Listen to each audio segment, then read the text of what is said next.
Hey everybody, AC here. So I know it's been a minute since I have uploaded a video. I've been doing more of YouTube Shorts and TikToks as I have been absent. I haven't really gotten a chance to record a video because time is such a fleeting thing. You can't really get all the time you want. Sometimes you just gotta do things here and then. And right now I do have the time to make a full-on video. I know I normally work with more of the educational side of videos and things and topics, and I do enjoy those, but I thought about doing something different, and maybe this would be a whole thing itself. Uh, if we were to do this, I would like to describe this being the first video or first installment of this little book review series. The books I would be describing on this channel would be books that I would find to be interesting enough to mention. I'm not talking about Scott Cunningham's Herbal Encyclopedia or Raymond Buckland's Big Blue Book. I am talking about books that are esoterically and spiritually opening, and they also give you lots of gnosis, which is spiritual enlightenment and knowledge, sacred knowledge, occultic knowledge. So the first book I would be describing then would be a book written by a man known as Jack Grayle. Now, before we go into this video, I want to describe a little about Jack Grayle. So Jack Grayle himself is a practitioner of the entity we'll be talking about in the book, and for a while he was trying to see what he can do to work with his deity. He was doing his best to really read into the hymns and myths of her, which there aren't really a lot, honestly. If you think about it, there's probably less than the amount I have in my hand right here. Maybe even more, 7 probably, tops. But there isn't a lot of written sources from the ancient authors about this deity. So Jack Grayle decided to just write a book describing his experiences and things that he felt compelled to write within this book. And this book itself became a devotional act upon the goddess. So that book in question is the Hekataeon. The Hekataeon was a book written by Jack Grayle, as I've already mentioned, and since its release, it has been republished 4 different times. It's been republished many times because the book itself, I would say, is a very private, I would say a private sale almost. Like, it's only limited in a certain amount of copies. I've seen maybe like 83 copies at a time. But the book itself is a very, very hard to come by book. It's fairly rare, I would say. And honestly, I never even knew the book until I seen one video about it on YouTube by this great YouTuber I've seen. I'll post him somewhere on this thing. And to get a physical copy is even harder. And I have been lucky enough to get a copy, the first edition at the very most, because this book can often retail secondhandly around like $400, $300 less than I've seen. It's a pretty pricey book. Now, you might be wondering, well, thanks, ACBC. You're recommending a book that A, that is super hard to find, and B, pretty damn expensive, which it is. It is both those things. And I understand a lot of people cannot buy the book, physically, that is. So I would like to at least do the best I can to encourage you to maybe help the author make a new book where it's a little more affordable. There's one thing, Jack Grayle, that I will describe this later. But the only caveat I do have with the book is to the price. It's way too expensive, especially now in today's economy right now, what's going on. It's pretty damn expensive. And even I couldn't really afford it myself unless I was miraculously blessed with certain fortunate circumstances. So before we ramble about that, I'm going to describe to you about what is inside the book. So the book introduces you to the basic nature of Hekate, which, to summarize it up, the basic nature of Hekate is that she is twofold. She is neither wild nor tame. She is neither familiar nor unfamiliar. She is simply liminal. She is just simply in between all that there is. She can be, like I said, 2 sides of the same coin, much like a dog. Hekate is a dog, and as the book describes, a black bitch, because that's what you call a black dog, a female dog. So I don't say a black bitch to be demeaning, or I don't call her dog to be rude to her. I call her a dog because Hekate is a dog. In many myths and in many hymns of hers, she is described to be with dogs and to be the one to be with the beast. Now, with that dog analogy, we often say that Hekate is a dog because back in ancient times, dogs would be the protectors and guardians of cities. And when they weren't protecting the city, they would leave out of the gates and go through around the city walls where they were often buried their dead. And these dogs were said to eat the dead. And if you think about even today, if you're with your little furry companion, if you were to die in your house today and there was no way your pet could get food, your dog would absolutely eat you without a second thought. It would absolutely eat you because as much as that dog loves you, it is a dog. It's an animal. It will do everything it can to just simply exist and to be alive. So your dog will absolutely do that. Hence why Hekate is often described as that. She's often said to be neither chaotic nor orderly.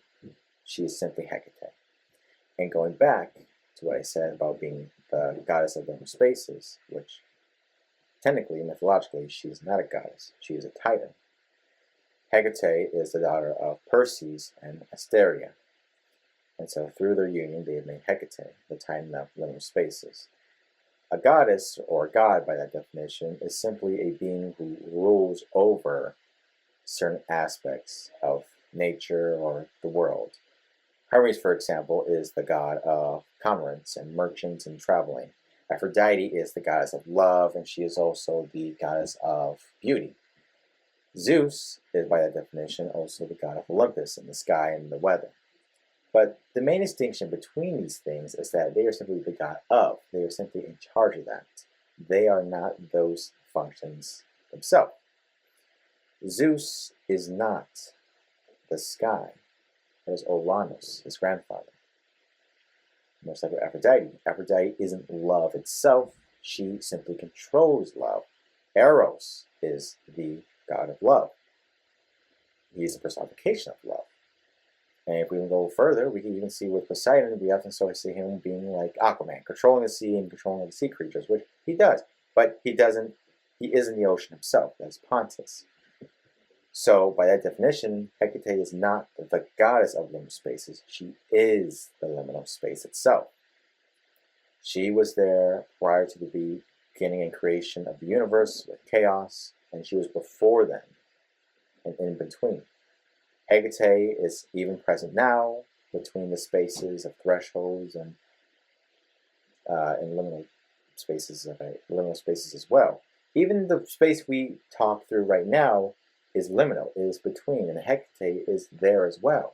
Her epiphanies are everywhere, and she will continue to be everywhere up until the end of the universe, where even then she would greatly extend it further and further until whatever else happens.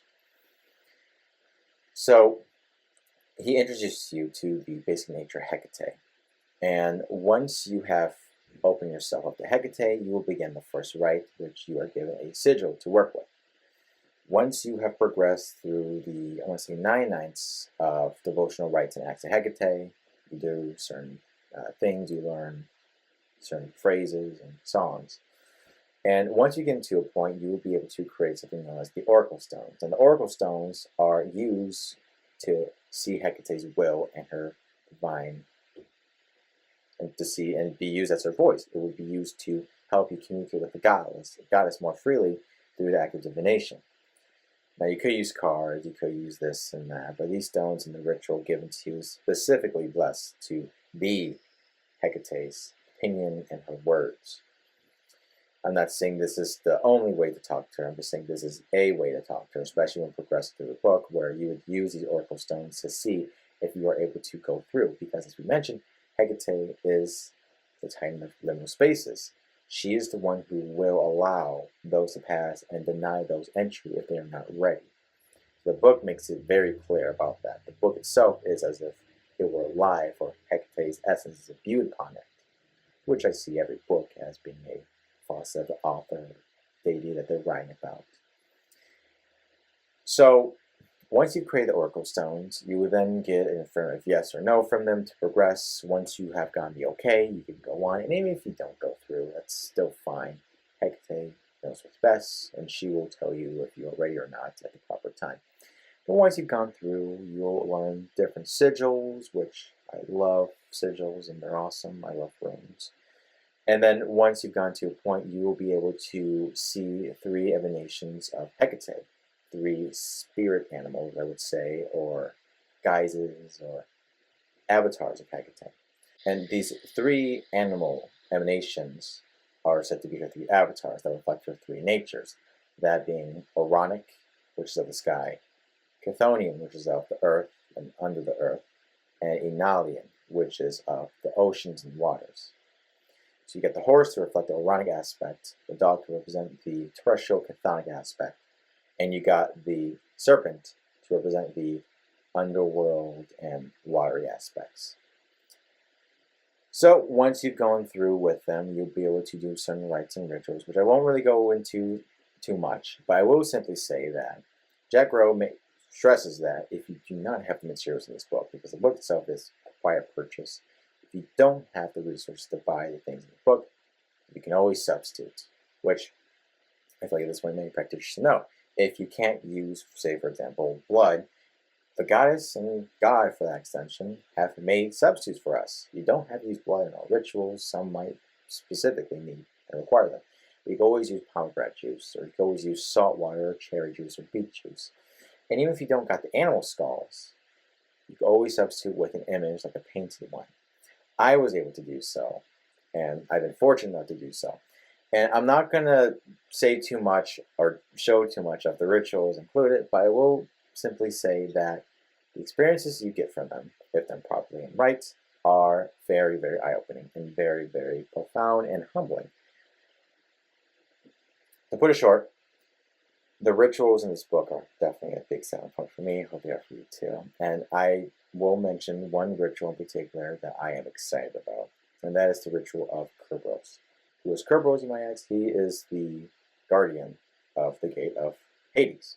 He's to be there and to devour any souls that try to escape and make sure no souls enter in if they're too early, or keep away anyone who isn't allowed in. He is the guard there. He's a 3-headed dog in Greek mythology. And Kerberos is very closely linked with Hekataeon as well. Even though he is the companion often to be seen with Hades, Hekataeon is the friend of dogs. All dogs, present and non-present, dead or alive. Kerberos, being a 3-headed dog, is definitely up her alley, and so therefore she also has control over him, over Kerberos. And so with the ritual, you will have to get 3 canine skulls and essentially have Kerberos be able to bring forth spirits to you, or emanations of their essence, and bring it to you during ritual. Kerberos is a dog, and so forth. He will bring what his master wants. Hekataeon is a dog, and therefore she will always come when her name is called. So, with that being said, the book is honestly a great read. The only caveat, as I mentioned in the beginning, is that Jack Grayle, please make this somewhat affordable in the future. Hey guys, me, AC Waits here. So, post-production, I've realized that there are a few, I want to say maybe 2 so far, I found that are more cheaper and readily available. These 2 books of the Hekataeon being cheaper is this one at The Crooked Path and Miskatonic Book Publisher as well. This one over here runs for 80, the other one runs for 75. I did want to stress that there are some affordable versions, maybe not the exclusive limited edition ones, but look at this one, over $1,000. Anyway, that's it. Bye. A lot of people can't afford it. A lot of my viewers, I'm sure, really wanted to get this book, but they simply can't afford it. I was barely able to get it myself. If you could please make at least a cheaper version, that would be awesome. I have seen that Jack Grayle has listed a class on his website, which I will link below, that he does do things often linked with the Hekataeon. And he would do like classes relating with the work within there and the rituals and everything. And so I've seen those been a little cheaper. I would say they were probably like $50 every 2 weeks or something. He does a few other classes like that. I couldn't tell you the price specifically. Please check out the website. But if you could, that'd be awesome. Or if I could possibly in the future, I would love to show and how to perform these rituals.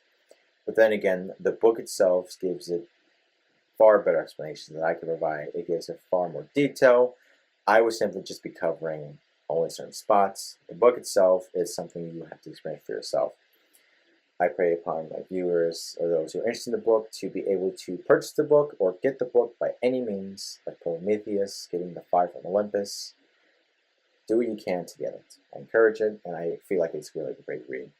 I will mention as well that this book is actually one of my favorites at the time of making this video, books about Hekate and working with her, because I've worked with her previously, as I don't know if you guys could tell already, but I've worked with her previously, and I'm well familiar with Hekate.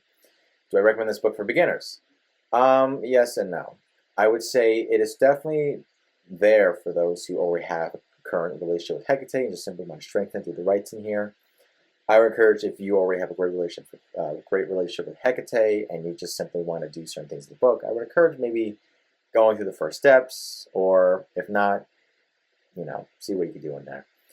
But for beginners, though, I do say that the book is very good for beginners as well. You must be well familiar with Hekate, I would say, to get a basic understanding of her. If not, the book does explain it pretty well. There might be some things that might fly through your head. I'm one to reread things a certain amount of times to make sure I understood that right, which the book helps me explain it, or helps explain it to me. And yeah, I would say, it's not my pick to give or recommend to first-time people with Hekate, because even though it's a great book, it is expensive, and I'd rather you have something closer to the Library of Hekataeon, which is another great book by a different person named Jeff Grayle, who I love his art, by the way, and I love his work. I can't wait for your second book, by the way. I would recommend something closer to that when first beginning with Hekate, and then once you're kind of well versed and have the resources, go on to the Hekataeon. But beyond that, I would rate this book 4.5 black dogs out of 5. I hope you guys enjoyed this video. I hope this gives good tips, and I would like to encourage this in the future. More videos like this, or videos working with Hekate, or explaining rituals within this book, or just doing more book reviews. Okay, with that being said, I'm AC Weesey, and I hope you guys enjoyed the video. Please subscribe and like the video. It helps me out, and it costs you nothing. All right, see ya.